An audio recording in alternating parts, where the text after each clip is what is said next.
Every town has a ghost story that's been passed down through the generations. But what if those legends were true? My name is Miranda Young, and I'm the Ghost Biker.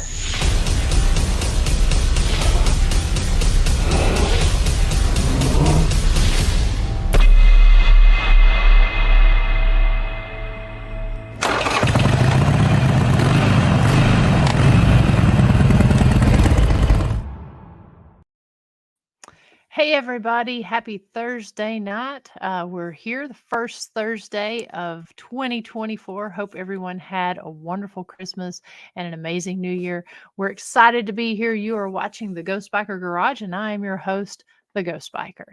And we are very excited to have tonight's guests on, and we're going to be talking about some cool events that are coming up and kind of about kicking off the new year. And of course, speaking of kicking off, I got my cats kicking off my lamps over here. Let me fix that right quick. Sorry about that. So anyways, perfect timing, boys. So just kind of want to recap just a little bit. Last week, we ended the 2023 year with our guest, Dr. Dennis Carroll. We talked about angels, angelology, hit a little bit on demonology, but mostly angels, because we wanted to talk about a topic that's not often talked about. And I thought it was a very fun and interesting conversation. Looking forward to having Dr. Carroll back on at another time to talk about some other topics.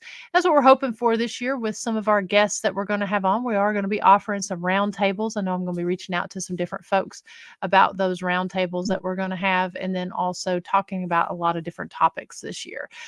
So if you did miss that episode, definitely go check it out. Go check out all the past episodes. We are streaming live here on the Ghost Biker Explorations Facebook page, YouTube channel, and the Ghost Biker Explorations LinkedIn page. So just want to say hello to some folks over here in the chat room. Thank you, first of all, for taking your time, spending your evening with us.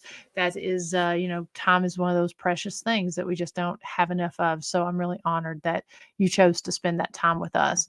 So hello to Miss Nancy Weems, Miss Sonia Thompson, Daryl Paulette. I've got to get a message out to you.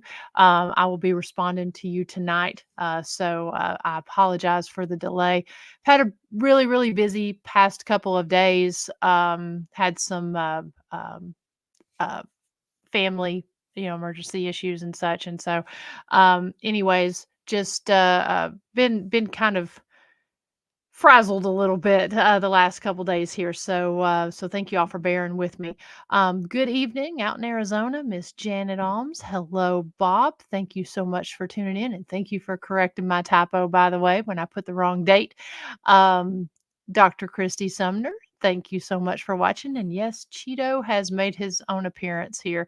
Hello to Mary Ann, and hello to Jackie Henley. Thank you so much. I'm glad you love the show, and you're someone that always tunes in. So we definitely appreciate all of our regulars that tune in. If anyone has a question for tonight's guests or a comment to make, if you have a question, I want to make sure I don't miss it. Please make sure to put it in all caps so that as we're scrolling through and having our conversation, I don't miss you on there.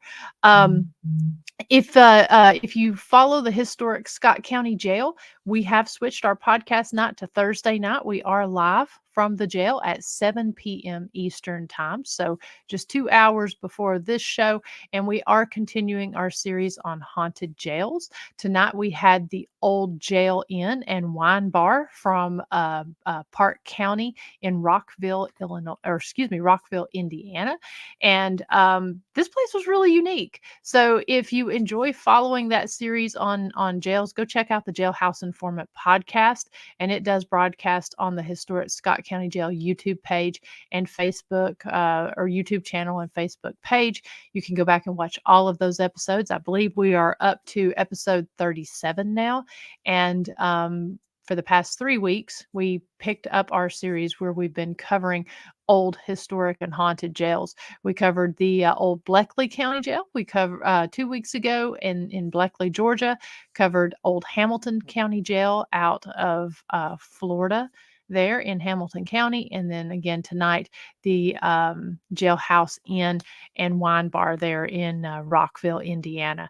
So it's really fun to see how all these old jails are, how they've been converted. Some of them are privately owned, some of them are owned by the county, housing the Chamber of Commerce. Some of them are just plain paranormal locations. So it's really cool to see what these folks are doing and to highlight the restoration and preservation that's going on in a lot of our historical landmarks, especially jails. Also, we do have our calendar open at the historic Scott County Jail for 2024.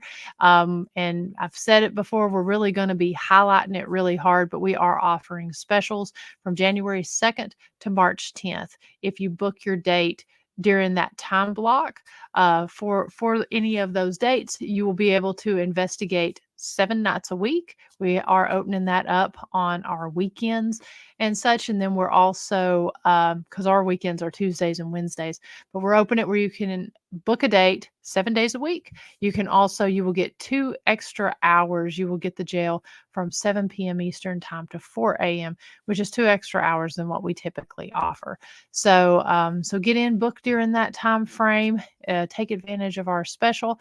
And then also, if you can't make it during that time frame, then we do have the calendars open through the end of August. We will be opening September through December, probably about February after we get our schedules finalized with our speaking engagements and different things that we're doing.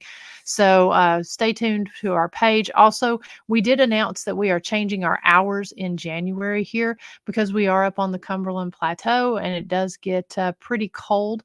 The jail is climate controlled, so if you do come, you can investigate there, but it is very expensive to heat, and so we are going to be closed during the daytime hours during the month of January, except for on Saturdays. We will keep normal business hours, but even though we say we're closed, we will be offering tours of the jail by appointment only during the day. So we'll have numbers up there where you can reach out to us. Just a little something to save on our heating bills, so we're not in there every day because the tourist numbers are down just a little bit during those colder months.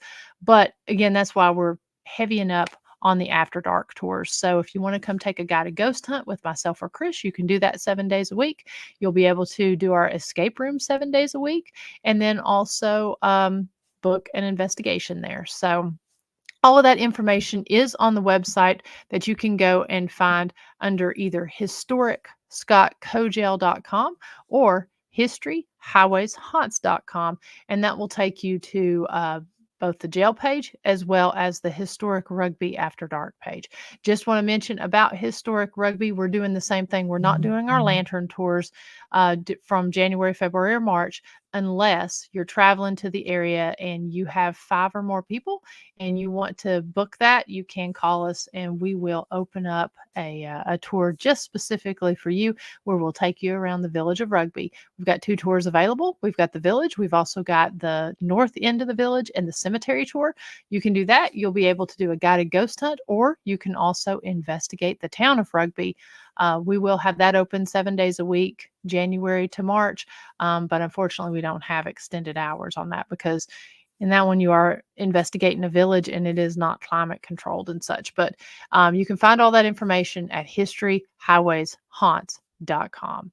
So I want to go ahead. Like I said, that's kind of the news that's going on right now. Again, we've got, and thank you, Chris. She's got the Historic Scott Co-Jail website that's up there as well. So thank you so much for putting that on there. If you have any questions, check out our website. It's got our phone number on there. It's also got our email address. So if you got any questions at all, don't hesitate to reach out, and we'll get back with you real quick with an answer on that. So, anyways, I'm really excited to have tonight's guests on the show. We're going to be talking about a lot of their events that they've got going on. I was actually honored to participate in one of their events back in October, or excuse me, no, the first part of November. And so it was so much fun. And if you've not done one of their events, you're definitely going to want to do this. So I'm going to go ahead, and if you watch the show, 2 of the folks, TJ or Gregg and JB Coates. They were on the show back in, I believe it was either March or May of this year. But we've got a lot of really cool new things to cover. So if you will, help me in welcoming back Mr. Justice, Mr. Hayes, and Miss Coates. Hello. Thank you so much for coming on today and talking with me about a lot of the cool things you all have going on. Thanks for having us. We like to talk. Absolutely. Absolutely. Well, I just have to say, first and foremost, I thoroughly enjoyed being there at the event that you all did in November, the Harleys and Harlots event. What a cool event and a great way to kick off, kind of doing some things with you guys. I really enjoyed that. That was fun. That was fun. It was at the Hotel Metropolitan in Paducah, Yes. Kentucky. Yes. It was fun. I had a blast making the keychains. I almost, if I hadn't have been so pressed for time over the last couple days and been out of pocket, I was going to actually pull that up to show. I think, you know what? I've actually got a picture of that. If you'll bear with me while I pull that up. That was a really cool idea. And you've got some amazing work out there, Miss JB. Thank you. But yeah, we had a blast. It was a lot of laughing, a lot of goofing around, a lot of just good, deep conversation. It was just a lot. And it was just thank you, Miranda. It was great. I had a great time. There you go. I found the picture. I'm actually going to pull that up right here. Because that was such a really nice touch, to for the folks that stayed there. Yes. Cut out. That was Gregg's idea. Gregg's like, hey, can you make a keychain? And I was like, say no more, fam. Well, and that was one of the things that I noticed about the events that you all put on, is that it's the nice little touches like that. Yeah, we do. We try to make every event special. That's why we give every event more or less a special name. The event in November was actually inspired after the Ghost Bikers. Oh. So I was the harlot. Of course. Actually, no, I wasn't. Justin was the harlot, but he didn't show up. I know. I was so upset I didn't get to make it that event, and that I didn't get to meet you, Miranda. I was looking forward to it, and then the medical emergency happened. So, but I'm okay. So all good. Yes, guess what I made for dinner tonight, you guys? Chicken enchiladas. That was really good. And so let's kind of talk a little bit about your event in general, the event that we did there at the Hotel Metropolitan, because that's kind of similar to some of the other events that you guys host year round at some of these different locations. Yes. Yeah, we do several different murder mystery stories. We kind of try to base the murder mystery off of the location. So the Hotel Metropolitan, where it used to be, they used to have a speakeasy out back that that really the celebrities, what you would call them, that came into Paducah that say this nicely, weren't white. They had to perform wherever they performed at, and then had to stay at the Hotel Metropolitan or other places that was possibly around Paducah. And they, I guess, decided that they were going to have the best time that they could, so they just kept partying all night, and that's kind of the where the theme of the murder mystery came from. Mm-hmm. Right. And I love that, because you all had it. So first of all, it seems like you have kind of a core group that they do your event, and then they seem to follow you guys around to wherever you go, because there was so many. Everybody seemed to know each other. The ones that didn't, they were instantly welcomed as family. And then it, by the time the murder mystery was over, I mean, I've never seen such a great participation rate, and that was just really cool, because there was just as much excitement about the murder mystery dinner that you guys did as the actual paranormal investigation. Yeah. Yeah. And it's funny is we had a couple of the volunteers from Harriman come out, and I wasn't expecting them. Like I didn't know they were going to be there until they showed up, and I was like, oh my goodness. That's right, Chris and Devin. Yeah. I know. I had shared the event, and Chris reached out, and she was like, "I'm getting tickets to this," because she said, "I absolutely have always wanted to go to the Hotel Metropolitan," and it just every single person. I had so many people saying that if they, hadn't had plans or whatever, they wanted to come because they loved the concept of the murder mystery dinner. Right. We added on to the investigation. Right. Yeah. Yeah, we usually try to do at least one event at the Hotel Metropolitan every year. This past year we done two. We done one in early October and then one in November. The one in early October was only a ghost hunt. So we try to that was a ghost hunt and a proper spotlight. That's what it was.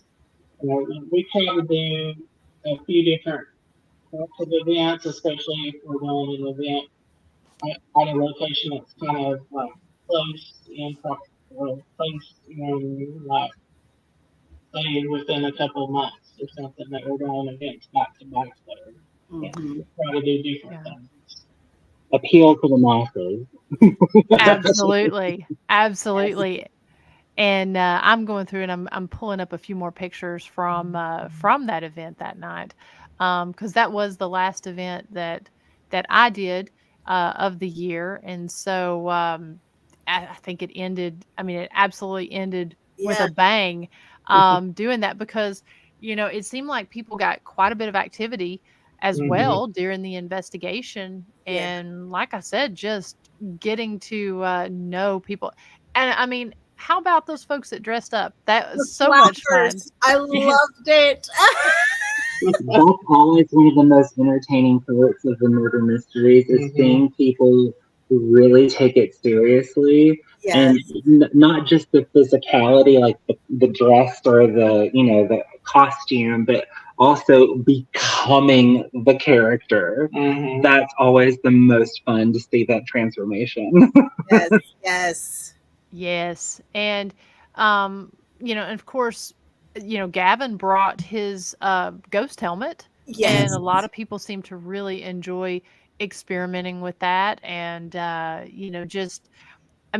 it was just a great location. And, one of the things I thought that I absolutely loved about there was just how inviting and comfortable the atmosphere at the Hotel Metropolitan is whenever you're inside there staying and investigating. It's true. There's just not a feeling of I should not be here. No. It's inviting for everybody. It's one of the very few places I've gone to, paranormal or otherwise, that as soon as you walk through the threshold, it's just a very warm, inviting, homey place. And it's it's kind of like, oh, welcome. And even though there's not necessarily a person sitting at the door waiting and ushering you in the door, it's just that feeling that you feel so welcome and you feel like you're family, so to speak. Absolutely. And some of it is attributed to Miss Betty Dodson, who is over the Hotel Metropolitan. I think the way that she's welcoming to people that come to the Hotel Metropolitan, I think the spirits at the hotel also take after her cue. And they're just welcoming to every aspect of people, every type of person. They don't care, what color you are, what nationality you are, or what ethnicity, sex, anything. They don't care. And as long as you're respectful to them, they were definitely respectful to you. Right. Mhm. That's one of the few places that I've been that I've actually gotten, and JB and Justin did at the same time, and several other people. We all got like an overwhelming feeling of just Oh, like love and like and we just started crying. Like, have yeah, you ever been? appreciation for us Yeah. keeping the stories alive Yeah. and telling people Yeah. about what happened and all that. And it was one of the craziest things that I've experienced. Mhm. We were just standing there. We were listening to the story. We were listening, and then this feeling of just like appreciation came over us. And then the next thing I know, the three of us are just tears. And I was like, Wow. I don't know what happened. And yeah, it was crazy. Wow. Well, let's Yeah. kind of jump. Oh, go ahead, Justin. I'm sorry. I was just gonna be extra. I was just gonna say. I was just gonna say we were just gonna look like three emotional wrecks, just sitting there. Yeah. And it wasn't the cute cry; it was the ugly cry. And then Miss Betty started crying, and then everybody else that was standing there with us started crying. So we were all just a mess. So. First of all, I never ugly cry. It's not possible. Okay. Glamour cry. There you go. cry like the diva that I am. Have the little tissue on. That's right. Well, let's kind of jump back just a little bit in case folks who didn't watch the show before, in case they haven't heard of your event management company, or that JB is a wonderful author. Let's go back and kind of talk about who you guys are, how you got started in the paranormal, and what you do. Go ahead, Jamie. Oh, I have to start. Yeah. Ladies first. I'm JB Coates. I am the author of the Obsidian Guardian Novels. I am also the co-host of Joy and Jazz Reviews on YouTube. And I am Gregg's on-call talent. When I say on call, like literally he calls me and he's like, hey, you have to be blah, blah, blah, blah, blah on this day. And I'm like, all right. I've been paranormal investigating now for about 19 years. I started after my father passed away, and I wanted to know what happens afterwards. And when everybody says, they're in a better place at the time, you're supposed to take it on faith. And for me, it just wasn't enough. It wasn't enough just to know that he was in a better place. I wanted to know what happens. And so that's what led me down the path of paranormal investigating. And that's what led me to, writing paranormal fiction and, doing murder mysteries with my little brother and his little boo thing. And that's where I'm at. I write books, I craft, and I hunt ghosts. I have a very whimsical life. I know the liquor store. That's right. I was at the jail and you were at the liquor store when we did the last show. That's right. Nope, the liquor store is gone now. So now it's just JB writing and crafting and making sure that, all the events go on without a hitch. And we've got a lot of stuff in the show notes there. We've got links to where you can purchase JB Coates books. They're on Amazon. I also just pulled up and put the link to her Facebook page there in the comments section. So if anyone is watching the rebroadcast of this, you'll be able to pull up real quickly in the comment section on the links or go to the show notes. Thank you. Absolutely. All right. Who's next? Justin. It's Justin. Yes. Oh gosh, my turn. My name is Justin Hayes, and as JB very so eloquently put it, I am Greg's boo thing. And I have been I've been actually doing actual like paranormal investigations ever since Greg and I got together back in 2020. But as far as into and like interested in the paranormal, that's happened ever since I was 8 years old. Also, very much like kind of like JB, very much inspired by the passing of a loved one. Okay. My grandmother, who I call Nanny, that was my term of endearment for her. And she was basically my babysitter, my ride, my everything, pretty much. That's just a short and sweet. Yeah. And up until I was 8 years old, and when she was 8 years old, she lived next door. I saw her every day, and then she passed, and it happened all very quickly. And I didn't know how to cope with that loss. This was really my first experience with death. Okay. And in any kind of sense. And I didn't know how to cope with that. I didn't know, my mind couldn't wrap my head around it. And so I think, although I don't really think I knew what I was doing, that absence in my heart and in my life opened that connection to her on the other side. Wow. And it was something that it was my body, my spirit's way of just still trying to have that connection to her. Yeah. And I had experiences it's hard to explain. But one of our friends, actually all three of our friends, Renee, she actually had picked up on a couple of things from my childhood that I had never shared with anybody.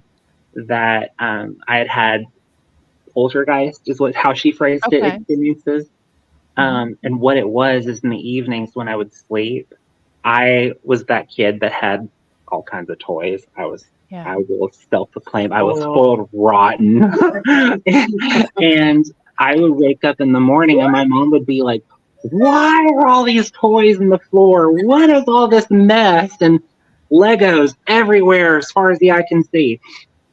And what it was is when I would go to sleep, I would dream walk. I would astral project. Okay. And my nanny would actually be coming and visiting me in my sleep. And we would play, and I would have the toys would come out everywhere, all over the floor. Wow. And that is something I never really told anybody. But you remembered it really well? I remembered it because I didn't understand it at first. I thought it was a dream. Maybe I was so delirious before I went to sleep. There were toys just everywhere. No, it's not how that worked out. And he knew his mom. That would not happen.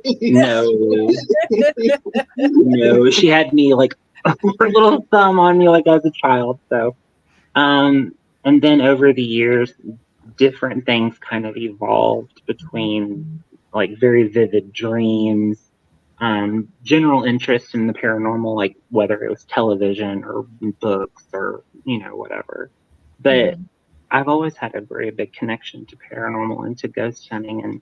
And then when I met this one up here, that just made it like, oh, I can actually go and do this. So it made the full circle there. So hey, and that night you met me. I did, exactly. Because the very first night I had my very first investigation was at Old South Pittsburg Hospital in South Pittsburg, Tennessee, near Chattanooga. And it was Halloween night. Yes. And I met her for the first time, and we've all been inseparable ever since. Yeah. The rest is history. So how about you, Greg? My experiences in the paranormal started when I was 5 years old, even though I didn't really realize it at the time. I had an uncle who had passed away several years before, and I was 5 years old at the time. And for some reason, I was really upset with my dad. I think I was like doing something I wasn't supposed to, like jumping off of something or going to kill myself, doing something like that. But his brother, who had been passed for about 2.5, 3 years at that point, just appeared in my room and basically said, I know you're upset with your dad. Don't be. That's your dad's job. He's supposed to protect you and all that stuff. And he kind of comforted me because I was crying and really upset. Mm-hmm. And then he just like disappeared again. And I didn't realize it at the time to be afraid or be startled because I was, I guess, so upset with my dad that it didn't click that, oh, Uncle Scotty has passed away and he's been gone for a couple of years. And I don't think I even really connected the dots until I started watching the paranormal shows and things on TV, and then that memory came back, and I guess I had suppressed it for several years. So when that memory came back and I started watching the paranormal shows, I was kind of like, well, I think I can do this. So I found some friends where I used to live in Eastern Kentucky, and we started doing paranormal investigations probably about 2012, 2013 maybe. And went to Waverly Hills as one of my first places. So, I jumped feet first into the paranormal mecca, I guess you call it. You really did. You went hard. But I think if I hadn't done that, I wouldn't have been as interested in the paranormal because there was just things that happened there that I had no explanation for. Yeah. There was no way that anybody could have faked what I seen. I still haven't been there. Anything like that. Wow. We're trying to get you there. I still haven't been there. But when I go, I'm taking a trailer because I am taking that gargoyle. That gargoyle.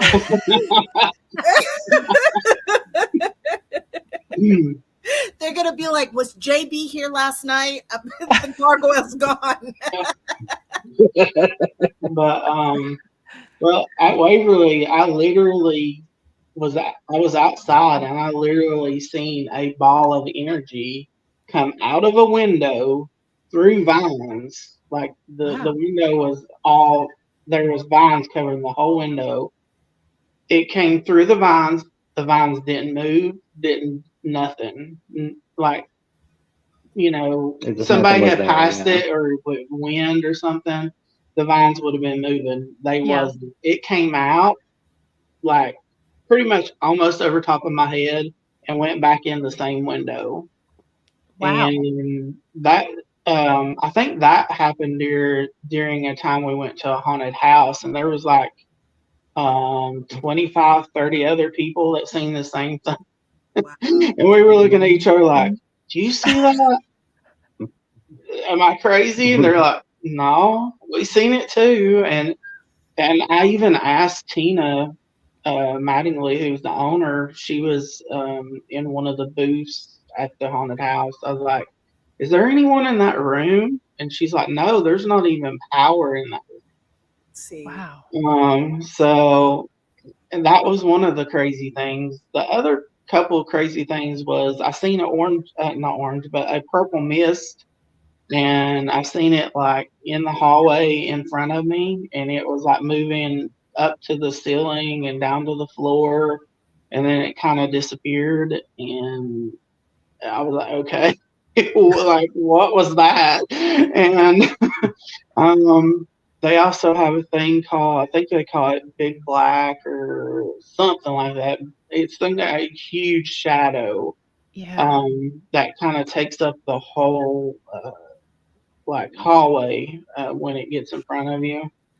I've seen one of my friends literally walking up the hallway, and she stopped, and in front of her was like a complete wall of just black, like so black that you couldn't see through it.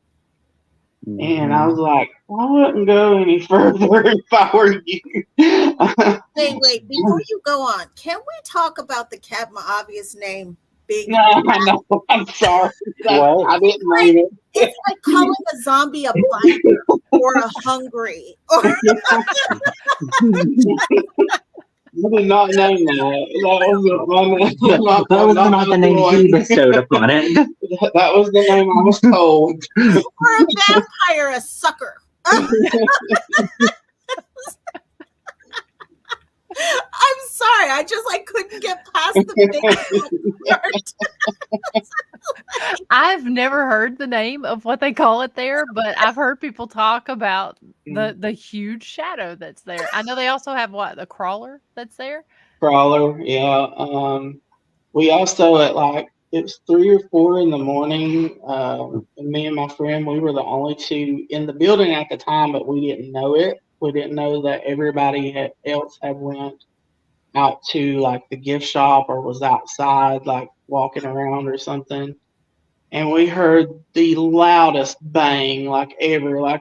It hit so hard it shook our bodies. And I looked at her, she looked at me, and we were looking for about a minute at each other. And I was like, what the F was that? And she's like, I don't know. And I was like, well, maybe we should go and look. And she's like, okay.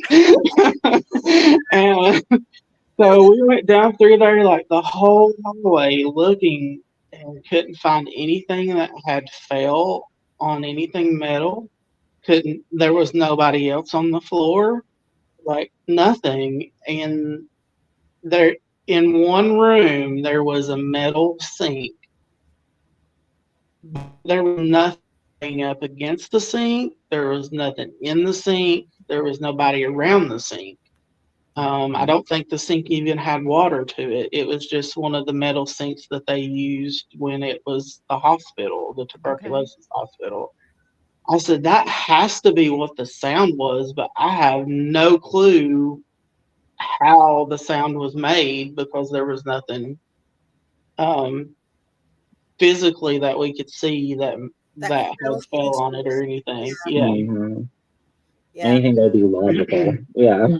So that's kind of what started the whole okay, well, if all this is happening and I have no explanation for it, let's see if we can find an explanation for it. So that's kind of how it all started.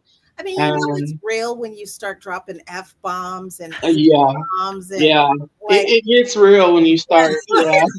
You just lose your whole bearing and you just start cussing like a sailor. You know it's real. That's happened a couple times since then too. That we might get to here in a little bit. Yeah, very true. But it doesn't happen very often. But when it happens to me and I start cussing like a sailor and every cuss word known to man or known to me comes out of my mouth, it's it's real. It would. So. He's being modest, but he has this very, and he is. It's not a facade, but he has this very very sweet, calm demeanor. And then when he gets shook, you guys, it would not be it would. It would make a sailor blush. Don't let that man fool you.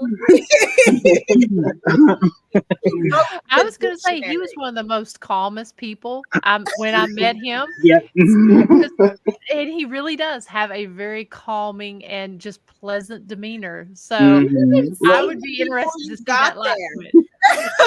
Okay, I've never described myself like this before, but I'm like a duck. Calm on the top, but underneath the surface, the feet's going 100 miles an hour. So, dude, you're quackers. It's all in my. Yeah, you just everything. I'm a drunk. That's a new one. That's a new one for me. It was a whole different Gregg. You you got the good Gregg. We had to kill the other Gregg. Well, that's going to be your new road name whenever you're out with us biking. Yep, you're going to be the Duck. I'm going to could call you engrave Quackers. something. Quackers. Quackers. I'm going to engrave something huge, and it's going to say Quackers, the Duck. Quackers. This place is just Quackers, man. But yeah, there's very few people that knows, like, when something goes wrong or that I'm not expecting or something, it just, I'm like, all right, what are we going to, I'm all over the place. Like the Crack. The composure gone. Just done. Yep. That's awesome. And you know, and that's the thing too. Your events, they're very laid back. It's just kind of, you know, yep, this is when we're going to get there. This is what we're going to do. Let's talk a little bit about your event company, because I think it's really cool hearing you guys talk about your experiences that you had, and most of them started when you were younger, but you've created this great event company, and JB being the talent and such, you're making these locations accessible to the masses and giving them a good experience. So let's kind of talk about that. Now they're very laid back. They weren't always. No. So back in the day, when we were totally different little Padawans, I had just started, I had just finished my first book, and I knew I needed some more, exposure. So I reached out to Gregg, who was at the time, he was tossing around back and forth that he wanted to start an event company. And so I reached out and I said, hey, if you are going to start this event company, let me help you and you will help me.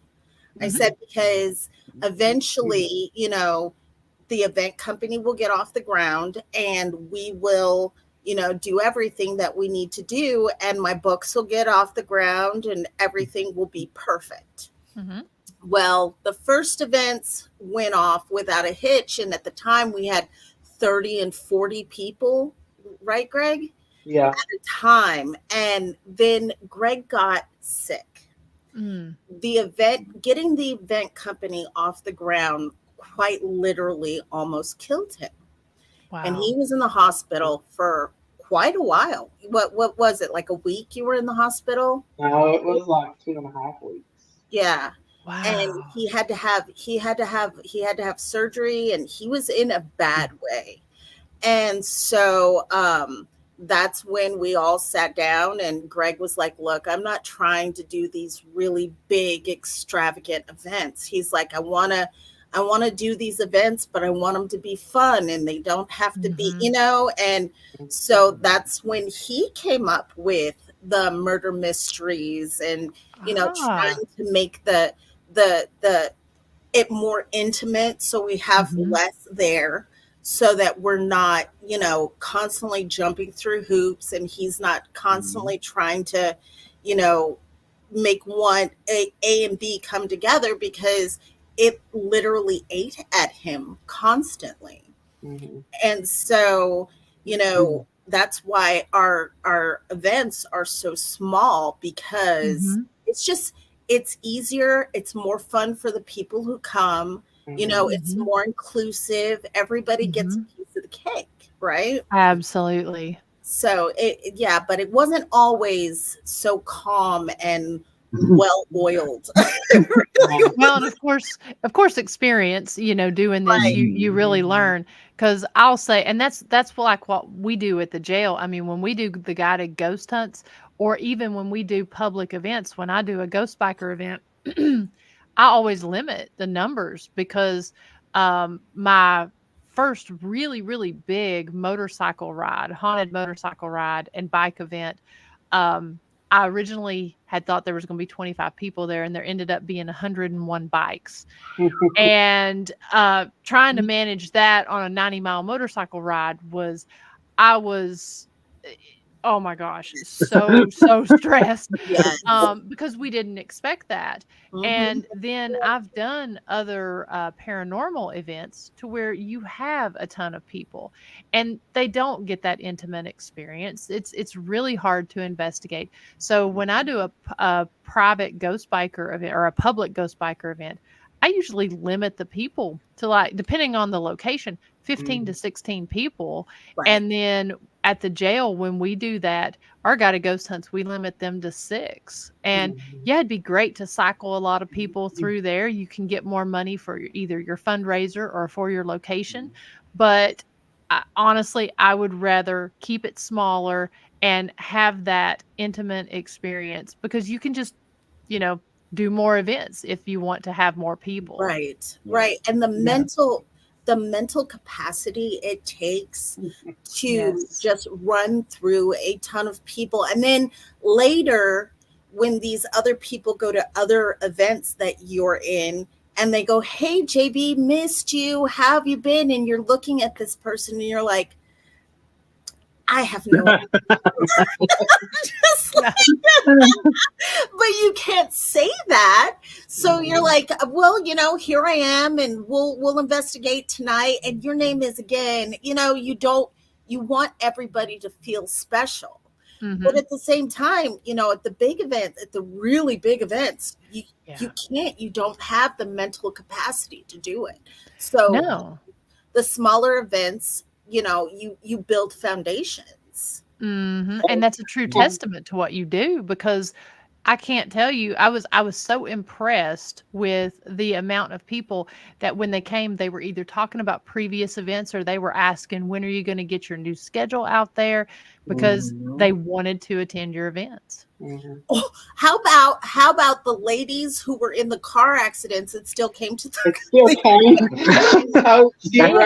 She told her car and walked her car to come to the event.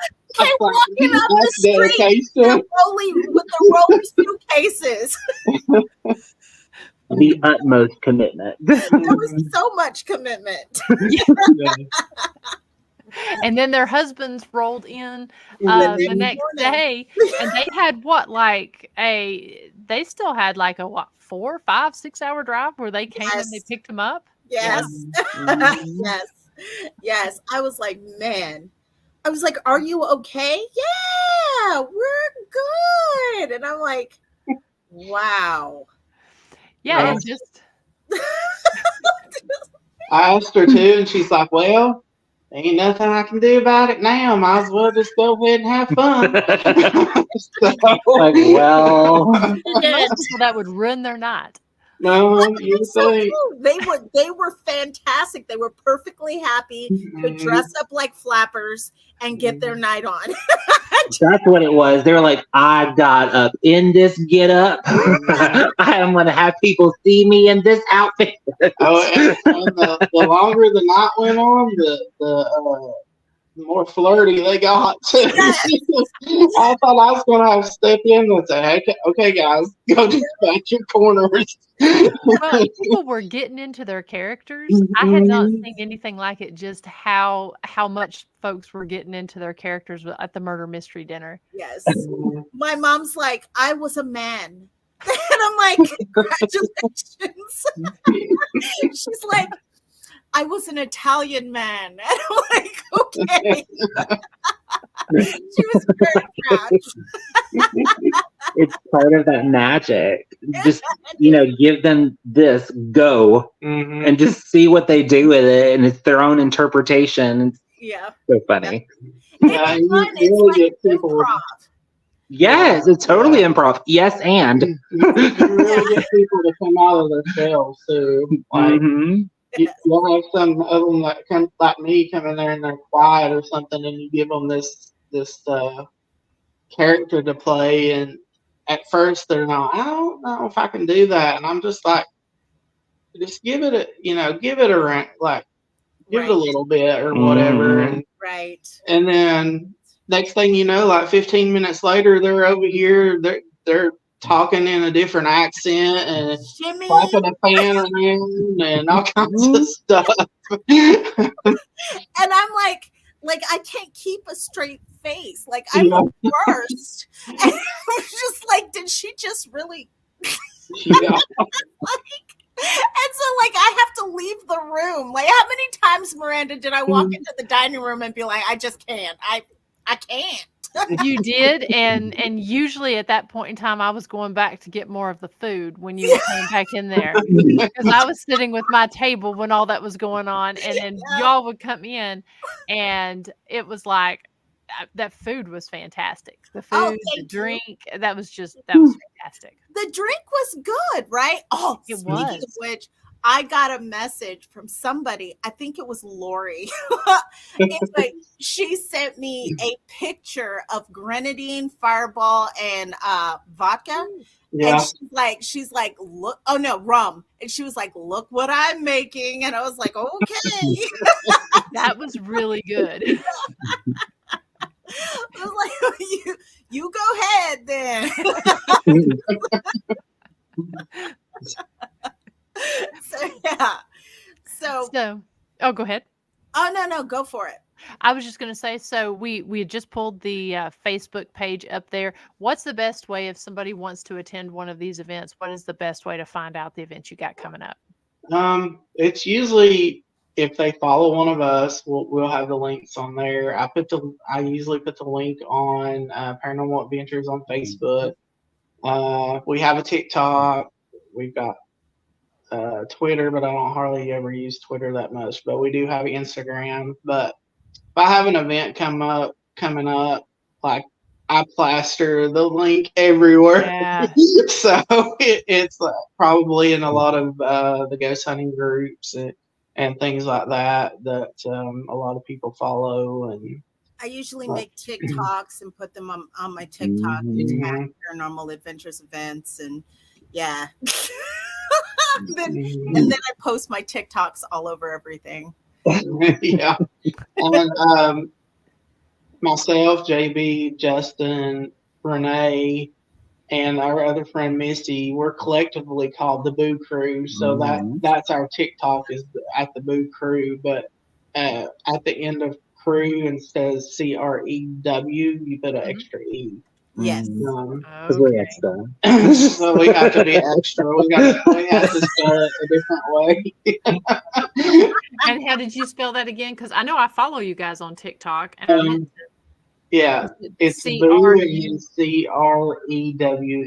Okay. Yeah, and mine is just JB Coates and the number 1.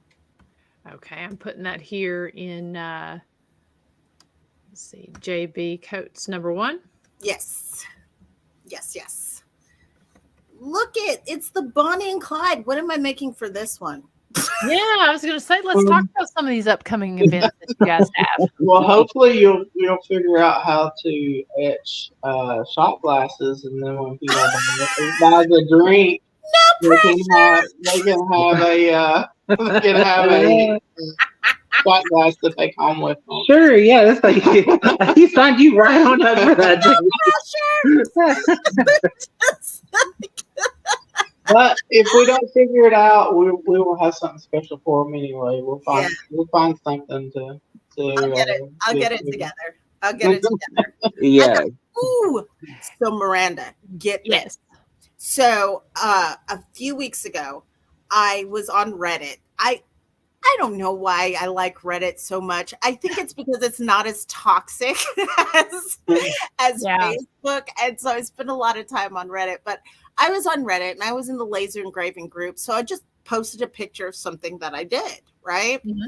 And then I got a message from this guy and he's like, hey, he's like, I saw what you did. He's like, do you want to collaborate? And I was like, what do you mean collaborate? Like, what does that mean? Like, are you sending me a file and then I burn it? Or he was like, no. He's like, I'm going to send you a laser. Wow. And then 2 to 3 times a month, he's like, I want you to post what you make with this laser. And I was like, okay. So then I'm talking to my husband and he's like, he's like, we're both of us scam, right? Because, Reddit. So, Yeah. so we're like, it's a scam. It's got to be a scam. But I'm sending my information anyway. Right. How about the laser showed up? I did get a new laser. So now I have 2 lasers. And I am having the worst time figuring out how this laser works. So I definitely will be doing the shot glasses with my other laser that I already know how it works. Well, if y'all haven't seen some of JB's work there with her shirts, her lasers, her engravings and stuff that she does, your table was very impressive. Oh, thank you. Thank you. I spent a lot of time. I went for Christmas. We had I was at OSPH for that fundraiser for Brian and Rochelle's paranormal friend who has the stage 4 cancer. What's his name? Was his last name Hawes? It might have been. I haven't personally met him, but I've heard about all the things that he's done. Yeah. And so I went through and, I don't do live, laugh, love. Like, I don't do basic bitch. Yeah. I have a stigma. And every time I think of something that might be basic bitch, I get a twitch. So I gotta leave it alone or I can't walk straight. So I did some Christmas shirts and I was telling my husband, I was like, I got to do some like Christmas type stuff because, this is a Christmas event. I'm trying to raise money for this and blah, blah, blah.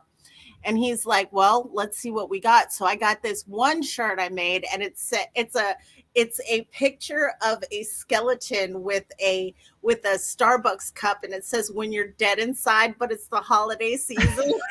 And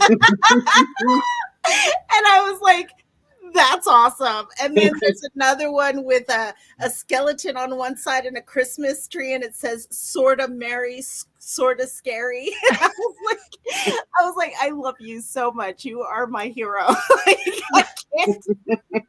So, because I cannot do live, laugh, love. I just can't. I think if I tried to do live, laugh, love on my laser, it would blow up.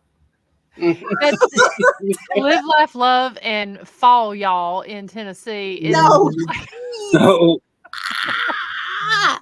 I can't do the cutesy, this home's for gathering. I can't do it. I don't have it in me. I can't. So it took a minute. And then I was rushing for a week trying to make all this stuff because it took me that long just to find the stuff to make. Right. And then I sold out. I was like, cool. And that was the night of the tornado. So it was December 9th. Yes. And I live in Springfield where the one tornado touched down, and it literally touched down a quarter of a mile from my house, took out all the buildings. I couldn't get a hold of my husband. My daughter was in Madison where another tornado touched down. And so I was coaching her how to get through it. And then my other daughter was at work and she was like, no, it just rained. And I'm like, you suck. And then one of my sons was in Clarksville where a tornado touched down. And he's like, there was a tornado. And I was like, what's wrong with you? And then my other son is in Bowling Green where another tornado touched down. So I call him and I'm like, hey, are you okay? And he's like, yeah, I'm in Michigan. I was like, what the hell are you doing in Michigan? So that night was awful. It really was. I mean, because my business partner Christy was there at that event, and Yes, then we I had met her. yes, she told me that she got to meet you, Yes. and then I had a team at the jail that was doing an investigation, and they were out of right around the Huntsville, Alabama area. I think Yep. they had somebody from Maryland and a group from Huntsville there that night. Yeah. And while we were doing the tour, their phone was going off saying there was a tornado warning. Now we just mostly got real bad lightning, wind, and Yeah. just a real bad storm there at the Yeah. jail. And of course, being in that stone castle, we were in probably the safest building Yeah, there in you East really were. Tennessee. Yeah. And so, but Chris was telling me because she was coming back at that point, and we were kind of like, what's it doing where you're at and that sort of thing. And I reckon she had to drive, cross state to get there. And I reckon it was pretty bad down there at Old South Pitt. So while we were there, because I was going to leave, I was going to pack up and leave because, like I said, I couldn't get a hold of my husband. Called my best friend and sent her to go find my husband. She found him trying to move a tree for a guy whose truck was stuck in the middle of the road. Wow. It was like, how did you find my husband in the middle of the road somewhere? So we were going to leave. But the storm was headed from where we live to where we were. So we had to wait until the storm passed over us before we could leave back to Springfield. And so by the time we got to Springfield, there was no lights anywhere. It was 4 days before they got our power back on. No, it was longer than that. How long was it, Greg? It was like almost 6 days. Almost 6 or 7 days. Yeah. It was almost 6 days before we got our power back on. And it was just like, and it was cold too. Yeah. So we were like, we're not going to be caught unprepared again. So we bought a bunch of water, and then Walmart gave away a bunch of water. So we got some of that. So we've got it all packed up, and I'm just like, we're not going to be caught with our pants down again. That's Well, and if there's going to be storms in the winter, it's going to be a bad storm. And Tennessee, last I heard, Tennessee actually has the most night tornadoes. Tennessee and Kentucky. Yeah. And I hate it because I'm like, okay, all these other people are like, yeah, we had a tornado at like noon. And I'm like, no, ours hit at 3:00 in the morning. While everybody was asleep. And that's the major cause of deaths. It is. That people are, sleeping when it happens. And we had 7 tornadoes, 6 deaths. And that was a blessing, in disguise, because it could have been worse. It could have, and a lot of people don't even realize because it didn't used to be that bad. Now we would get tornadoes; it would just be like a random thing that happened, like in the 30s or whenever. Right. But now you can pretty much guarantee that somewhere in Tennessee or Eastern Kentucky, that there's going to be some type of tornadic event at least a couple times a year. And it didn't used to be that way, especially here in East Tennessee, when you get up on the plateau and when you get in the mountain area, if the storms come a certain way and the temperature's extra warm, they'll get in between the mountains and they'll just bounce back and forth between the mountains. Yeah. And then you guys also have the added earthquake phenomenon. We do. And so my daughter was living in Knoxville for 3 years, and there were earthquakes all the time. And I keep waiting for the new Madrid fault to just erupt, because there goes, what is it? Memphis, just a whole ton of places, because that's where the strongest earthquake ever registered in the United States was. That's right. On an inner plate fault. Wow. So, and go ahead. Oh no, I'm waiting for it to happen, because they're having more and more earthquakes there daily. 3.1s, 2.2s, you know what I mean? So I'm just waiting, because they said it's going to erupt within the next 20 years, and I'm willing to bet it'll be sooner than that.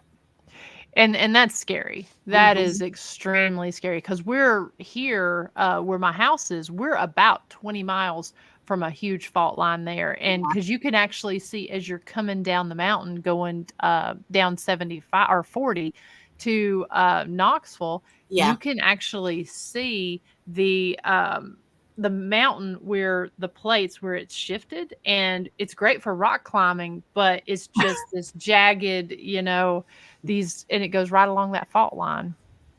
Yeah.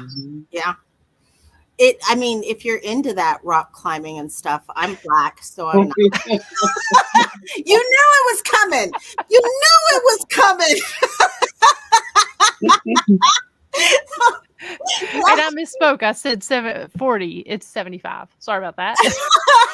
So so I watch Mr. Ballin. Do you guys watch Mr. Ballin? I love Mr. Ballin. I love Mr. Ballin. Yes. So when he does the missing 411 things. Oh my gosh. And he's always talking about so he decided to go camping, and I was like, that was his first mistake. I'm just oh, this is gonna be bad. They were out in the woods. It's always Yeah, that's the one thing JB said. She's like, you can call me for pretty much anything, but if it's outside, she's like, I'm out. I don't do outside. Just forget it. Yeah. Don't call me because nobody's wilding ass Bigfoot. Don't do it. I'm not interested. Don't call me to sit outside and look for ET. I'm not there for that. I need plumbing. Sometimes I need heating. Sometimes I need food, and outside is not where that lives. I will look out the window, wave while I'm eating my sandwich, but no, I don't do the outside. To me, there's nothing scarier than that missing 411 stuff. Mr. Ballin was what got me into that, and I'll sit and I'll listen to my recordings, trying to get EVPs and stuff from investigations I've done. Doesn't bother me. I'll sleep in these locations. But if I sit there and watch a Mr. Ballin video, I have to, I leave a light on in the hall. And I don't know why. I don't know if it's his delivery of it. It is. Or what it is. He is so magical. And he's cute to boot. He's very cute. Yeah, he is very cute. He's very cute, y'all. So,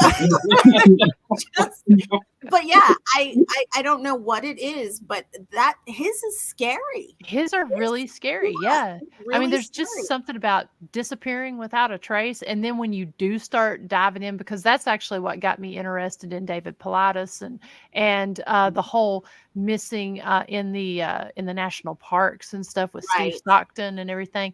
And for some reason, just going in researching the cave systems and just the different things that they describe with the people who are missing, the classifying, and looking at demographics and stuff. Right. It freaks me out. That actually really scares me, because there's a lot of them that happened, especially over here in the Great Smoky Mountains. Within seconds. We saw them, they were there, and then they were gone. Just like that.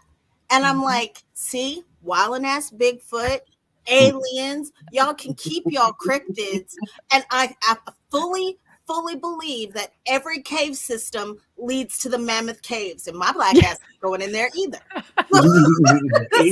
I would believe that. I mean, it does seem like they do kind of connect there to Mammoth. Yeah, in Kentucky and Tennessee, definitely. Yeah. I was watching the series Hellier back a couple months ago, and Hellier is actually in the county that I'm from, Pike County in Kentucky. Okay.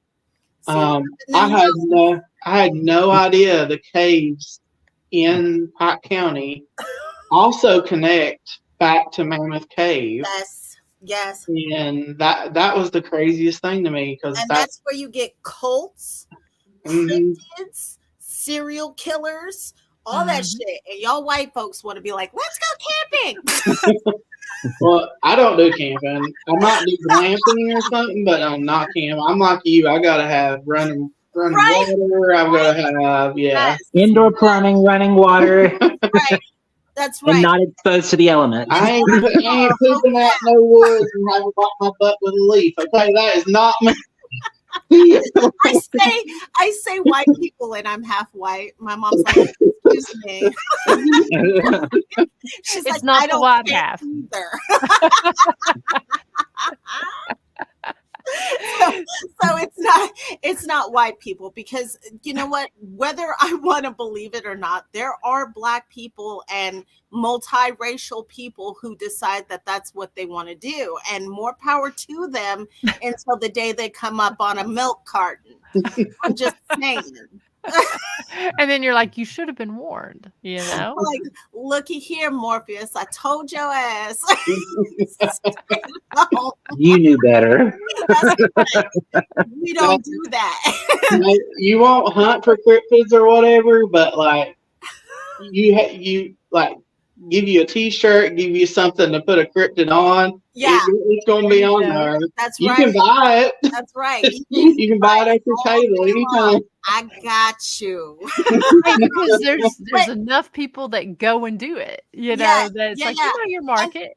I met a group of Black people, and they look at me when I tell them what I do, and they're like, you what?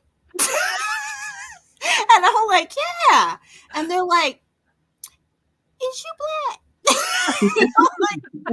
Like, only my bottom half. But because most African Americans don't mess with it.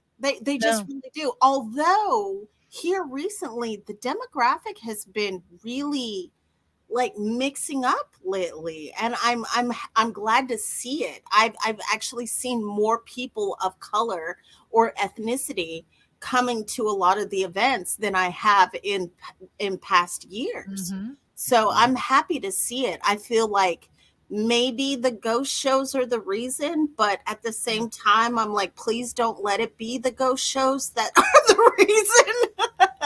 Mm-hmm. Because that makes it hard for an event company putting on an event for someone, because that's a lot of what you do get, because a lot of them are paranormal enthusiasts that either they really watch the shows or they follow the YouTubers or what have you. And so it kind of creates a difficult situation, I would imagine, for event companies, because, you know, we've all gone on serious paranormal investigations where you're doing the research, being scientific and everything.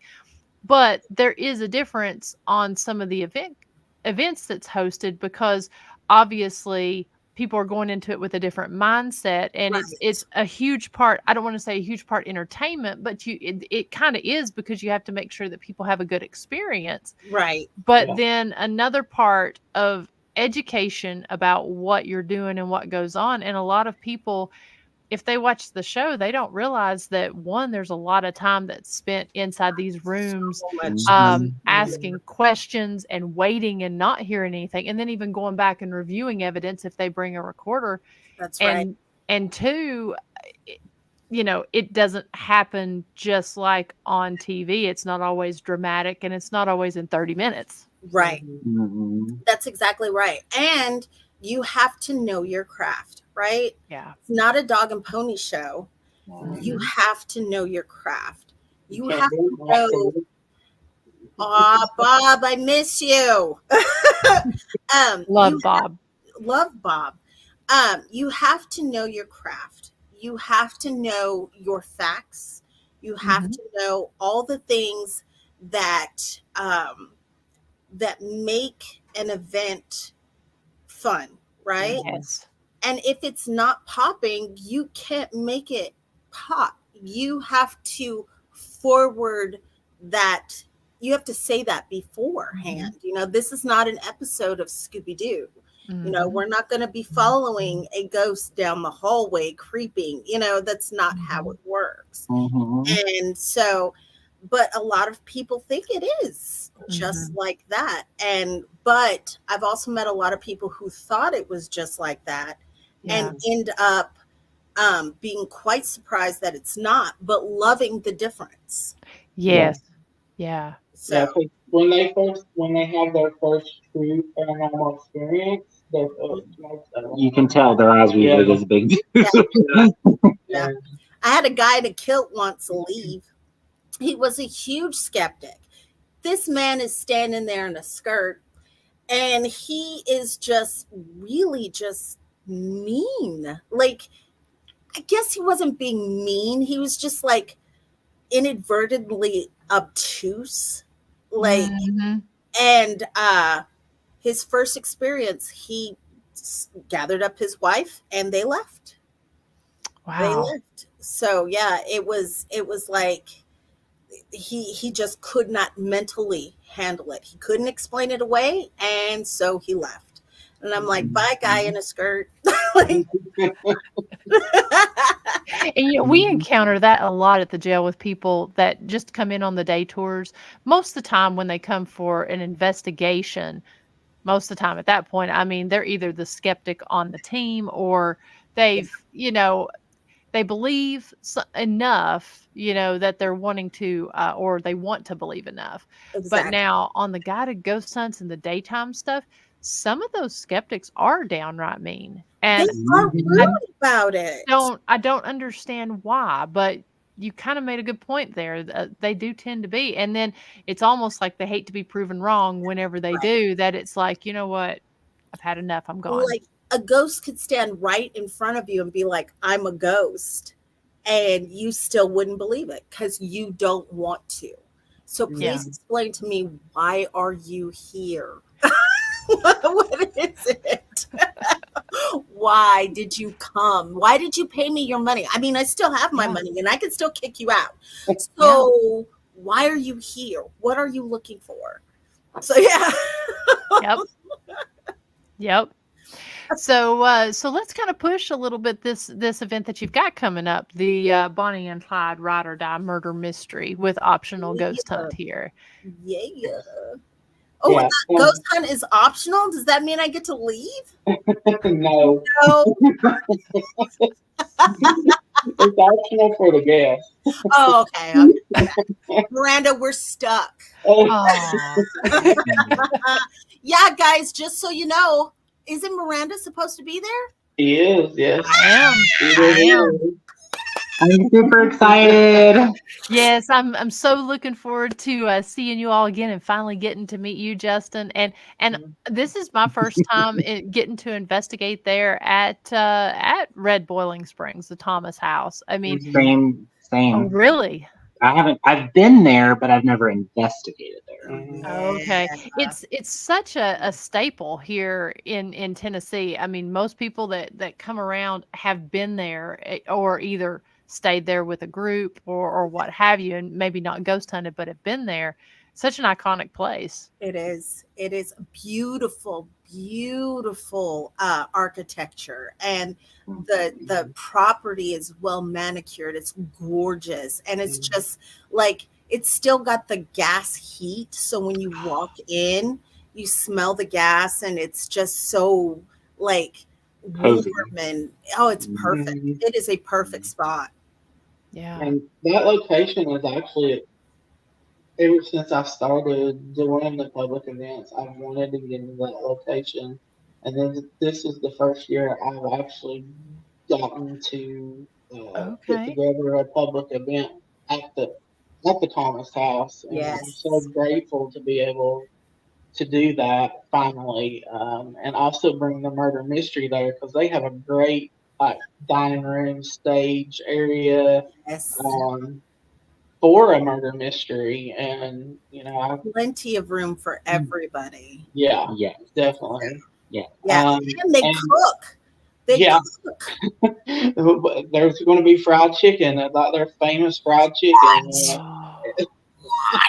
I think I would have been like hung or something if I had skinned alive by Renee if I hadn't asked for the fried chicken. Oh, yeah. Man. My bottom half is having. My bottom half is very happy right now. Being a jig.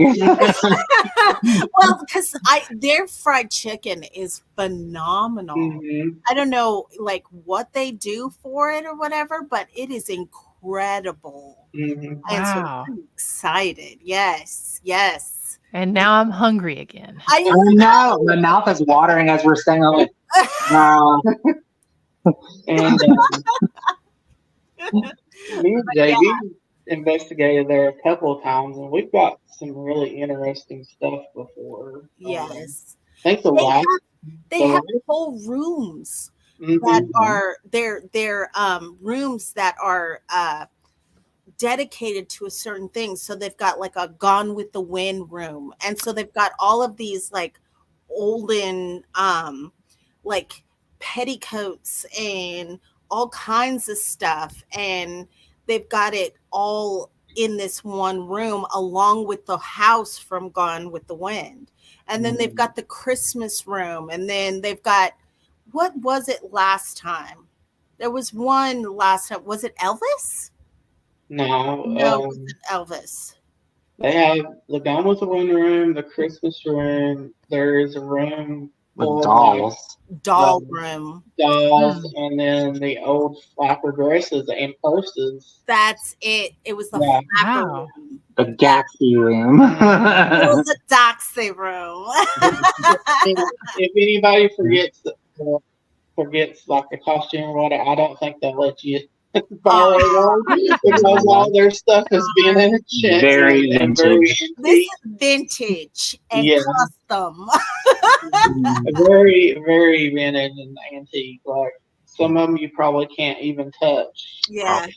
without something falling off of them or something. I So, feel like a lot of that stuff is trigger objects. mhm. I figure I really do feel like a lot of the older stuff, like they've got a bed from Barnum and Bailey Circus. Mhm. Wow. Yeah. They've got so much stuff. And then underneath the floors, there's a natural spring that runs through. And Okay. so then you've got the water element. And so just so much, you've got gas, water, you know what I mean? It's just so much going on. And Mhm. And it's standing on a huge bed of limestone. Yeah. Yeah. That by itself, too. Yeah, the conference room is actually built over what used to be the hot springs when people would come to the hotel to it was a get in the hot healing, springs, the a healing. healing Yeah. hot spring. Yes. Okay. But Okay. the church across the street, I believe it's falling in. Isn't Yeah. it? Yeah, it Yeah. is. So you Wow. can't go there anymore. There's a pool house that they opened up that we can go into that there's supposed to be a spirit of a little boy that drowned in the pool down there. So if it's warm enough in February, we'll definitely go check that out too. Sounds good. But Nice. You just said warm enough in February. I know. Well, it's Tennessee. February So are there tickets still available to this? There is, but it's getting very limited. Okay. We started with 12 rooms for guests to stay all night. We're down to 6. Okay. So And there is individual tickets to where you're not staying overnight or having lodging. There's a few more of those available than the room tickets, but not very many. okay. Because, like you said, we are going to limit the amount of people that we have to give everybody the best experience that we can give them. So Absolutely. And so I'm going to put, and we're going to be really sharing this out really heavily too. I'm going to put the link here. So if you go to the paranormal, if you just Google paranormal event, what is it? Paranormal adventure events. yes. Yeah. If you Google that, this is one of the first things that comes up. And so you can get tickets to any of their events that they have that they schedule throughout the year. But this one will take place on February 17th. And it's got all the information about the event. It looks like after you get your tickets that you guys at some point, as it gets a little bit closer, send out the character lists, Mhm. and it talks about the chicken, the dinner. Chicken dinner. It was the first thing I saw. Brandon said yard bird. I mean, chicken, mashed potatoes, green beans, peach cobbler, and brownies. Come on now. And brownies? I am diabetic. Wait, you're diabetic. Wait, you're diabetic. We gonna be so sick, y'all. We're gonna be packing the meds. there you go. Take that extra shot beforehand. Yeah, for real. And then it's got the event schedule, and of course, this is in Central Time for all you folks that's here in the future. So you can go. It's at 4 p.m. is the start there, Central Time. That's the check-in. Registration opens, and then of course there's dinner. You'll be able to meet with the special guests and peruse their tables, and then the murder mystery game, and then of course the investigation. And hopefully you'll get in on that overnight stay where you can, once the investigation is over, you can investigate your room. You don't have to. It doesn't have to end.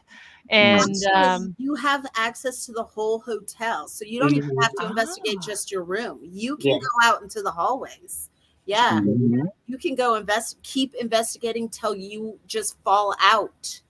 There you go. You can investigate time to check out the next day. Spend a night. I like that Gregg keeps trying to put me on a schedule. You know, we never go by the schedule.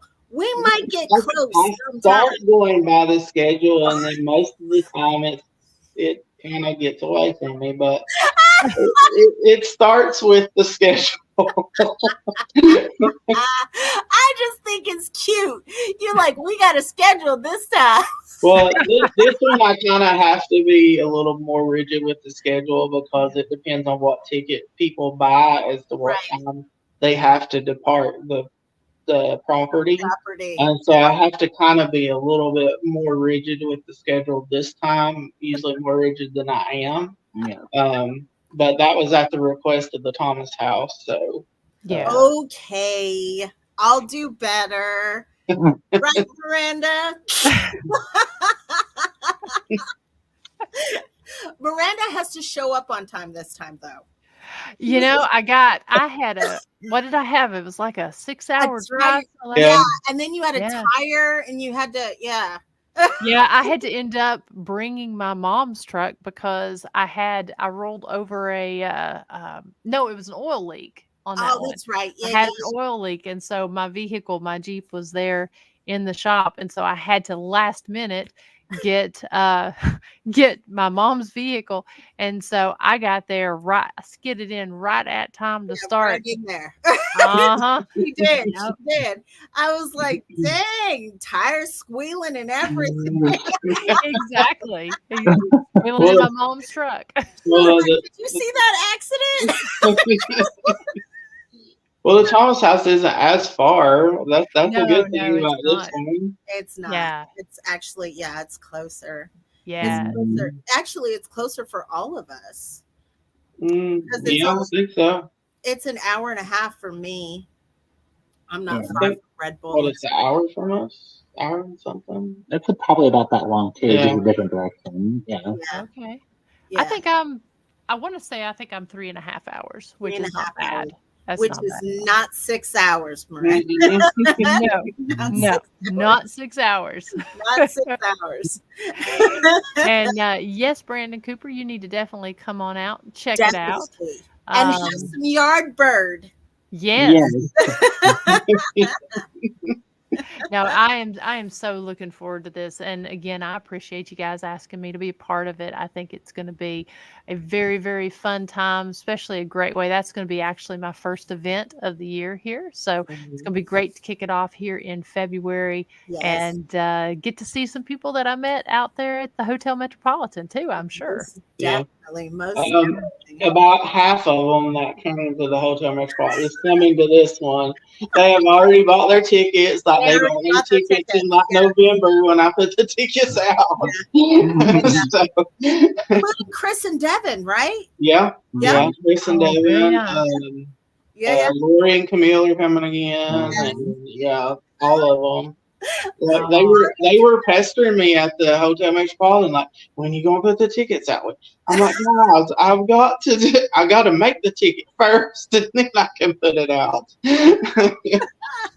I love them. I love them. They always come and they always like, oh, you've got such cute things. And I'm like, it's the same things you got last time. They're like, we're going to buy it all. Exactly. They're going to have the JB Coates collection here. Yeah, exactly. When it's all said and done. Room, the JB There you Coates go. Exactly. So as we're about to wrap things up here, so why don't you guys go ahead and again put your socials out there where people can find your stuff, and then promote again any other events that you guys have coming up. Okay. You can find any information about the events or whatever me and Justin or JB are doing at the time. Maybe Renee, sometimes Missy. It will be on Paranormal Adventures events on Facebook. Or it will be on any of our individual Facebook pages. I do put it on Instagram and TikTok. That's probably the 3 main ones that we use most of the time. And JB has her book review YouTube page up now. It's Joy and Jazz Review. Yes. On YouTube. Okay. And me and Justin are actually working with another friend, getting ready to. Well, we have a few out already, but there's a few more that's going to come out. Episodes. It's called Ghost Hunter Guys. So we've been doing that, but kind of in between events and. Oh, and I spelled that wrong. Doing other things. I'm going to delete that.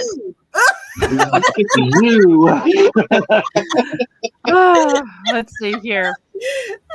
And it's not going to let me delete that one, but it says ban user and delete their comments. No, I'm going to ban myself.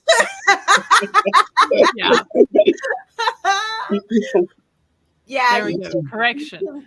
You can find us on Facebook. All of my Facebook pages are JB Coates. And on TikTok, it's JB Coates and the number 1. On Instagram, it's Obsidian_writer on Instagram. And yeah, do the books, because I'm telling you, you will love them. That's my first book. You will love them. If you like gargoyles and magic and sex, you'll love it. You'll love it. It's all there. It's all there. Murder, mayhem, death, heartbreak. Check it out. You'll love them. The first one's on audiobook already, isn't it? Yes, it is available on Audible. And I am working with my narrator currently to get the second one out. But she got COVID, so I think for the 5th time. Wow. I love my narrator. She's Canadian, and I call her my favorite Canadian. And I don't think she's met a variant she can't stand. I don't. And she's like, I got COVID again. And I'm like, again? What are you doing? Goodness. Yeah. And so, she gets COVID, and then she'll be reading through my books, and she'll be like, JB, this sex scene. And I'm like, yes, ma'am. I'm like, I'm corrupting Canadians, one Canadian at a time. See, she just needs to wait till she's got, the variant that gives you the sexy, raspy voice. That's right. And then she can talk in different voices for her for the character. Your dad will know. He'll know. Now for that's right. the scene. That's right. See, JB, you ought to get Justin to start narrating some of your books. He can do 1,001 different voices. He really does all the voices, but nobody can beat Justin's Ina. Yeah. Oh God. That's coming soon too. Me Yeah, and Justin are going to do a 3 old bitches at on a least couch. at least a TikTok of it's Anna and Granny. It's our alter egos. Yes, and I'm Bertha Butt. And she's JB's Bertha, but I'm the drunken paranormal granny that you know had the hots for the Tennessee Ray Chasers at one time. Ina used to live on 8 Mile when it was 2 Mile. Why not? So as you can hear by my voice, I don't have a very deeply manly voice, but like Ina is a character. She has a stoma. Yes. And she's been around the block, and I'll just kind of leave it at that, and you can fill in the blank. And but she's got a voice like this, and she's from New Jersey, and she is white Jersey-licious. Let me tell you. You'll have to let us know when this comes out. She is quite the stunner, honey. Let me tell you. Listen, when I moved back to Tennessee in 2020, like I had to go up to Kentucky for a while for my mom. She'd had some health problems. I lived with it. I rented a room off this guy that he was very like military. He was a veteran. He did manual labor work with his hands, you know, rub some dirt on it kind of dude. And like, you know. Justin come out doing that and kind of like half dressed up as Ina. He fell in the floor laughing. I thought I killed a man. He was going to have a heart attack. It was. I'm like, are you okay? Do we need to call an ambulance or something? I'm sitting here thinking, I'm going to hell. I killed a veteran. Doing a funny voice. Like, he was rolling in the floor like his hand. He was like he couldn't get his breath or anything. And I was like, dude, you've killed him. I'm like. That was very unexpected. I did not expect that voice. It's very shock value, yeah. Yeah. See? Ina will forever be my favorite. Uh-huh. Ina will forever be my favorite. That one. And there's a video that we done for one of our events. Octagon Hall, Forking Road, that shows Drunken Granny and Ina.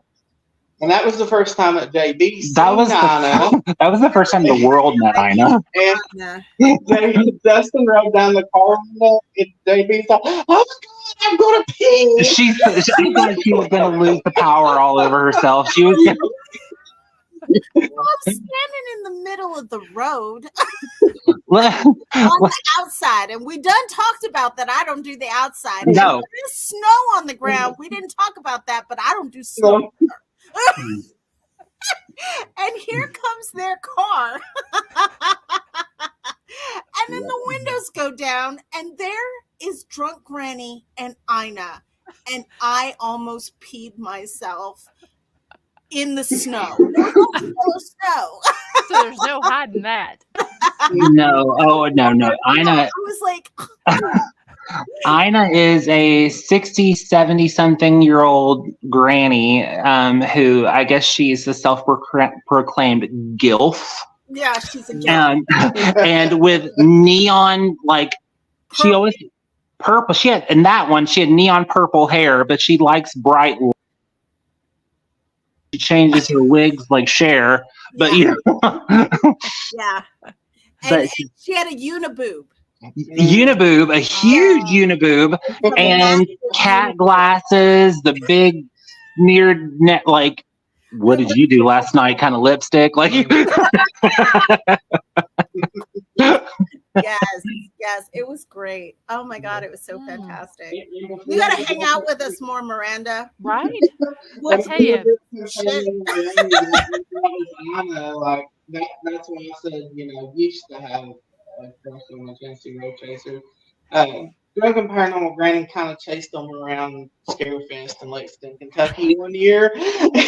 There's a restraining order.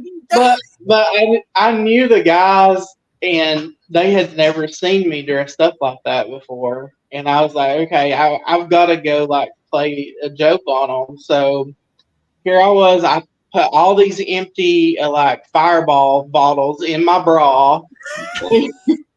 And Had the bra. It was the last day of the event, and I walked out to go to like the convention floor, and even the security guard said, "That's the first I've seen that this weekend."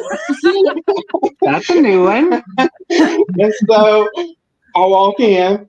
I get about 5 tables away from them, and I start yelling, "Lord, it's the Tennessee Road Chasers!" And the look on Mike and Chris's face. Oh my God. They were like, kind of saying. And I go up to them, waddle up to them, not walk, waddle. Granny got a big old booty. You got a big old booty, right? Yeah. And I said, Granny got a present for you, and I started pulling those bottles out. I said, well, Granny kind of drank that one and that one too, and I pulled my shirt out, and like 20 of them dropped out of my shirt, and I think Mike and Chris just about peed themselves too. They were laughing so hard, and Doogie. I can see that. Yeah. Yeah, that's us in Yeah. a nutshell.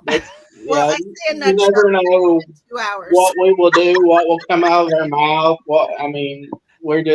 That's just us. That's See, you need to try that on some of the investigations to see if that triggers any type of activity. Because I know we had the guys with Wrestling with Ghosts on. I've had them on the show before, but they came and investigated the jail, and they use different comedy techniques to do that, to do stuff. Mhm. And I think they even had like a fart machine or something and at the jail.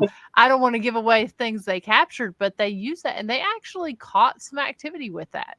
It That's was awesome. Yeah, they try to bring a lighter side, so I could see you guys doing something like that, and who knows what kind of activity that can bring out. Well, I mean, even the spirits get bored of people just coming there. What's your name? How old are you? What year did you die? What year was you born? How did you die? Like, Yeah. Well, it's like, be morbid.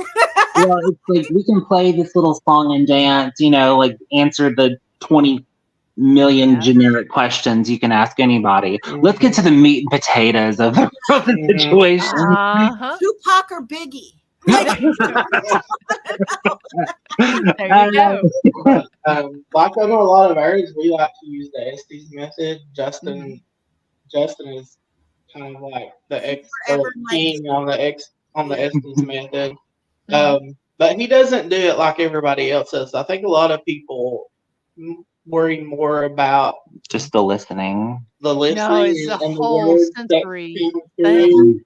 Yeah. He actually channels the spirit, and there's some of the craziest stuff that has come out of that. Like on some of the filming for the Ghost Hunter guys, we think we actually solved 2 cold case murders back to back. Yes. Yeah. Wow. Yeah. One was like 70-year-old murder, and the other one was like 100 and some year old murder. Yeah. The cop did it. The cop did it. Yeah.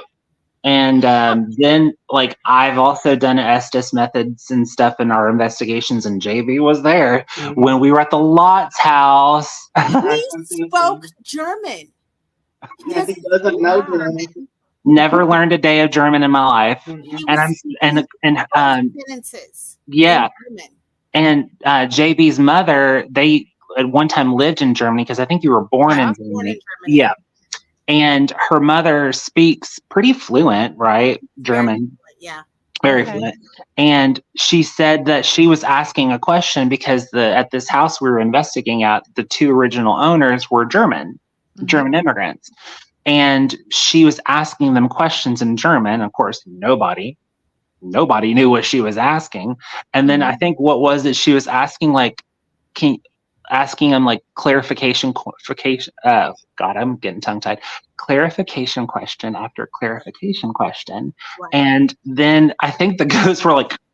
They had it because they told her in Bavarian German accent. I came out and I said, and this is full Esta's blindfold noise canceling headphones.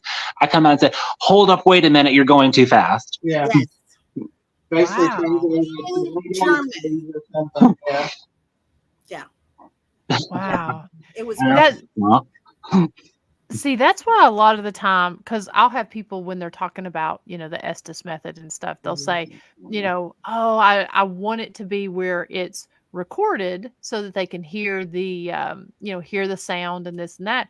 But to me, yeah, that's part of it. But as a whole, it's a whole experience because being in that sensory deprived state, I mean, you may start to see things, you may start to feel things, and then you may also hear things that aren't being played over the recorder. Right. And so I think that it's not, I get that people want to try to validate and everything, but it's more about being that medium, if you will. right. And rather because anybody can sit and listen to a spirit box, but you are the medium at that point. And so many other things happen. So that's why a lot of the time when people are like, you can record it, that's just one part of it.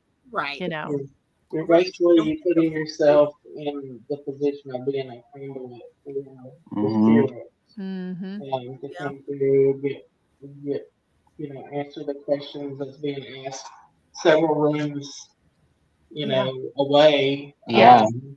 And at the Hotel Metropolitan, we've had some of the that was so insane. some of the spirits there that some of the entertainers Holiday or who have come somebody. through. One of the Okay. investigations that we did at the Hotel Metropolitan, they were trying to have it's like they James and Fitzgerald. Ella Fitzgerald. Yeah, and they were trying to outdo each other singing. Yeah. Wow. It was like dueling banjos. Mm-hmm. Ray Charles has come through. Sam Cooke came through there. We actually have a picture of when Sam Cooke came through. Lori that you met. Yes. Sam Cooke is her favorite. She's in love with him. One of the events we were doing there, she was talking to him the whole night. And Sam Cooke basically told her that he was standing behind her, and they took a picture, and there actually was someone standing That's behind her. right. A shadow. A shadow. Yeah. And Wow. Miranda has been trying to tell us that we got to go home, and we No, we are the worst guests ever. We're like, yeah, we'll leave. Why don't you cook us something? We'll stay for just a little. There you go. that yard bird. Hey, I tell you what, as long as people are watching and interacting, Yes. I'm always good. And that's what I love about that. When you get good people together and have great conversation, and the folks over in the chat room are interacting, it's just always such a great time. And It is. I gotta say, and I'm impressed, JB, with the video that you sent to me last time. I'll never get over that that was captured where something pulled your hair, pulled you back. And what location was that at? I was at Audubon Acres in Chattanooga, Tennessee. Okay. Yeah. Okay. Because that was just wow. That had never happened before, and it hasn't happened since. It was one of those just really powerful interactions that I don't know what it took for that buildup, but that is just, it was violent. And I mean, you see your hair lit. That you were with at the time. It could have been my company. Yeah, that does tend to do that. But you in the video you can see my hair lift up, and I get jerked backwards out of a folding chair, and it's actually pinned on my on my TikTok. So if you guys like to see it, you guys can go see it. But Yeah. it that my husband was so angry after that interaction. And because after it happened, we weren't like, okay, pack up, let's go. We got to go. You know, we were like, hey, did you catch that on camera? Because that's a paranormal investigator right there. That's Yes. That's what we do, right? Yes. And he's like, so he's driving and he's like, any normal person would have been like, let's get the hell out of here. But not you. You guys are like, rewind it. We got it from 2 angles. Like, so he was so mad at me. And, you know, he really hasn't been on an investigation. Well, he doesn't come to my events anymore since then. He doesn't do it. Wow. Well, I mean, I was not expecting that because we shared it on the show that you guys were all on last. And I mean, it's all right there. I mean, and right in front of your face. Incredible. And the comments, it's funny too, because we were just talking about people who refuse to see the truth. Yeah. Like on TikTok, the comments were like, you know, I slowed it down to like -25 and nothing happened and stuff like that. And I'm like, really? Wow. Your day is just so boring that you have to try to thrash me. You don't even know me. Like, so like, but yeah, those are the people that just refuse to see. And we had it from 2 different angles. It wasn't like, you know, and a folding chair at that. So can you imagine throwing yourself out of a folding chair backwards? Right. That, and also you had your hair in a ponytail, didn't you? Right. Yeah. Lifting and your my ponytail lifts up. So like just the logistics of it is impossible. Then there's you see me from well, that looked painful too. It hurt. Yeah. But there's also the brace, right? Yeah. So I have watched this video and there's no brace. So like people who are going to throw themselves backwards, there has to be a momentum, especially in a folding chair. Yeah. You know what I mean? And then the brace from your core, because you know you're going backwards. And that didn't happen because it was total shock. It didn't happen. I was not expecting that. So but people want to disprove it. And I'm like, go for it. Have it. You are not going to hurt my feelings. Throw yourself out of a chair backwards and see how. Yeah. Film it yourself. And then I want a side by side. Those are the people that are trolls, and that you invite them to come to these events and they're like, exactly. Oh, no. I'm not going to waste my time doing that. Exactly. Yeah. Right? How'd that go again, Miranda? Exactly. Right. I'm just teasing. That's okay. I've got a pretty deep voice. I'll bring that out next time I see you guys.